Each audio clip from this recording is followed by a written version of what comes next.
ہماری تاریخ کا بہت بڑا نام ہے حضرت سیدنا عمر بن عبدالعزیز رضی اللہ تعالیٰ عنہ، اس امت کا پہلا مجدد حضرت، مجدد جو تجدید کرتا ہے آگے، جو دین کو زندہ کرتا ہے، اللہ نے اس کو وہ روحانی طاقت عطا کر رکھی ہوتی ہے۔ اس امت کے پہلے مجدد حضرت سیدنا عمر بن عبدالعزیز رضی اللہ تعالیٰ رحمۃ اللہ تعالیٰ، اسی نے، اور ان کو تاریخ نے عمر ثانی بھی کہا، دوسرا عمر، اتنی کمال شخصیت تھی، ایسا زبردست لیڈر تھا حضرت۔ کسی نے پوچھا کہ حضرت آپ کیسے یہاں تک پہنچے،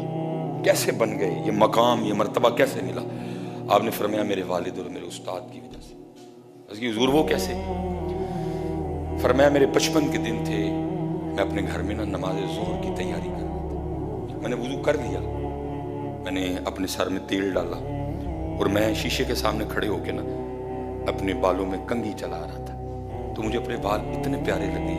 کہ تھوڑی دیر کے لیے میں اپنے بالوں کے حسن میں گم ہو گیا۔ بس اسی وقت میں ظہر کی نماز جماعت کا ٹائم نکل گیا۔ کہتے جب میں مسجد میں داخل ہوا تو میرے استاد حضرت صالح بن کیسان، آپ ظہر کے بعد فرضوں کے بعد جو آپ دعا فرما رہے تھے، کہتے آپ نے دیکھا مجھے آتے ہوئے، جماعت تو گزر چکی تھی، کہتے میں نے سنتیں پڑھی، میں نے فرض پڑھے، میں نے پھر 2 سنتیں پڑھی، میں نے نفل پڑھے، استاد صاحب بیٹھے ہوئے تھے، آپ نے مجھے بلایا، کہتے میں آیا، مجھے صرف اتنا سوال کیا، عمر آج تیری جماعت کی میں رہ گئی؟ اور حضرت یہ نہیں سمجھنا کہ ایک محلے دے کسی غریب منڈے دا پتر ہے، کسی غریب سے شخص کا بیٹا ہے، نہیں، آپ اس وقت مصر کے گورنر کے پتر تھے حضرت۔ اور اس دور میں حضرت جی جو گورنر کی پوزیشن ہوتی تھی وہ مالک ہوتا تھا شہر کا، اور مصر کے گورنر تھے اس وقت۔ آپ کے والد گرامی مصر کے گورنر کا پتر، جماعت کی میں رہ گئی۔ اب آگے سرچ کرتے میں نے عرض کیا استاد جی سر سے تیل پایا، وہ میں شیشے کے سامنے کھڑے ہو کے سر میں کنگھی کر رہا تھا، وہ بال اتنے پیارے لگے، میں بالوں کے حسن میں کھو گیا، جماعت رہ گئی۔ پر میں جاؤ بس، کاتب کو بلایا، آپ کے والد جو اس وقت مصر کے گورنر تھے حضرت عبدالعزیز رحمۃ اللہ تعالیٰ نے ان کو خط لکھا، فرمایا اے عبدالعزیز، آج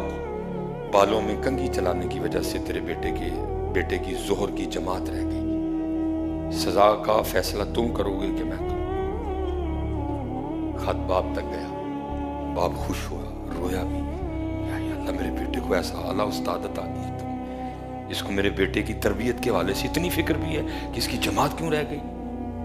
آپ نے پہلے آپ کے استاد کا شکریہ ادا کیا، جو واپس خط آیا